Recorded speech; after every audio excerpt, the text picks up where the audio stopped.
eu queria chamar a atenção que está havendo uma supervalorização de uma rejeição de licença. O IBAMA já concedeu desde 2007 mais de 2.000 licenças de perfuração de poços no offshore. Está negando uma e parece que o país está vindo abaixo, né? O que ocorre na margem equatorial? Nós temos na margem equatorial, na nossa costa norte, né, 5 bacias sedimentares. Uma delas é a da Foz do Amazonas, a que está mais a oeste, ali junto do Amapá. Depois nós temos Pará-Maranhão, Barreirinhas, então vai toda a costa setentrional, é dividida em 5 bacias. A Agência Nacional de Petróleo tem previstos, na verdade, centenas de poços para a região, centenas. Só na oferta permanente são mais de 300.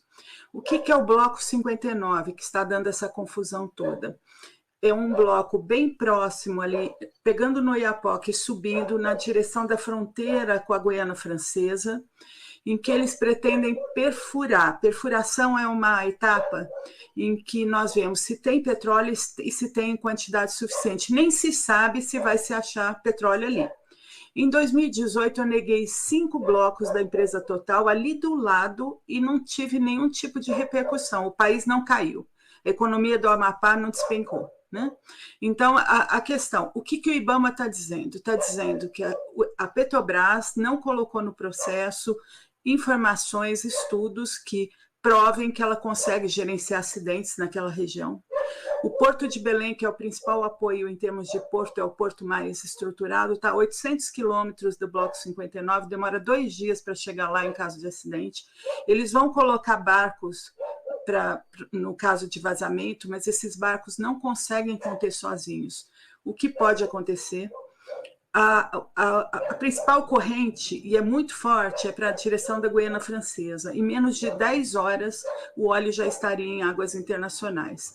Fora isso, o Bloco 59 está a 40 quilômetros do sistema recifal, há um grande sistema recifal, com uma alta biodiversidade, que pega uma boa parte da margem equatorial e que nós nem estudamos.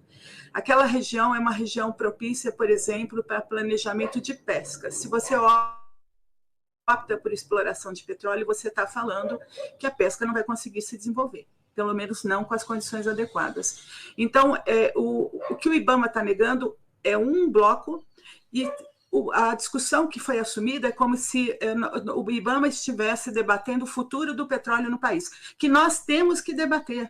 Nós temos que saber se o país vai ser, como estão dizendo, o último grande vendedor de petróleo no mundo em plena crise climática.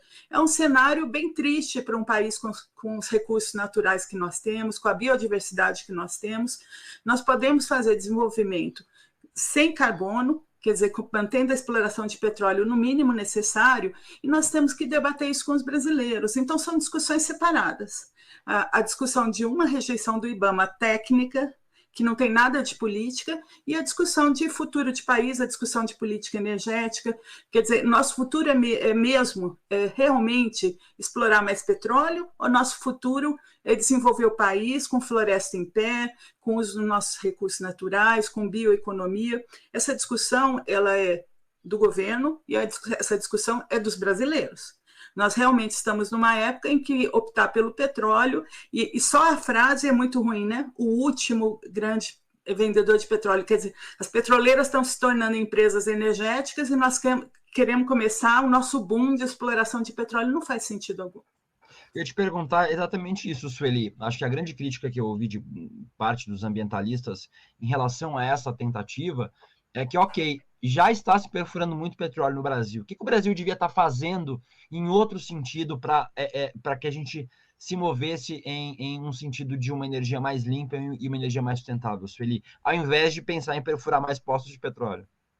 Nós temos que caminhar para opções na linha da descarbonização. Nós temos até vantagens comparativas com a maior parte dos países, principalmente nossa matriz elétrica, ela é dominada por energias renováveis, né?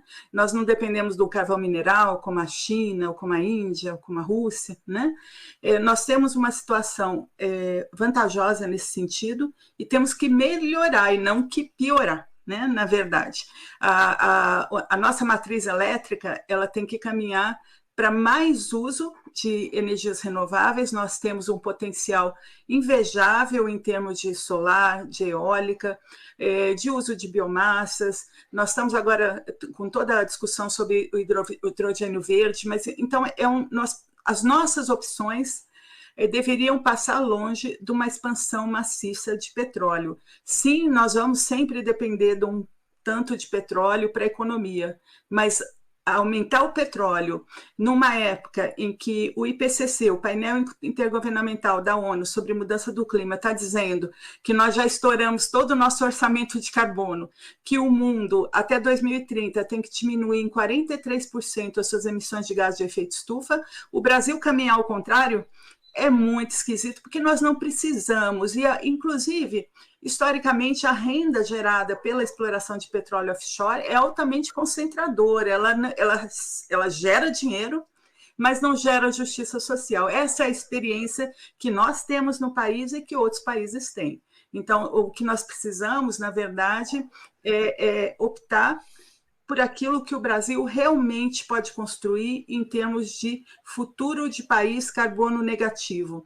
O Observatório do Clima tem defendido que o Brasil, entre as grandes economias do mundo, é o único que tem condição de chegar à situação de país carbono negativo até 2045. Nós seríamos o primeiro grande país a fazer isso. Agora, não pode ser opção pela energia fóssil. Ela tem que ser mantida no mínimo que nós conseguirmos manter.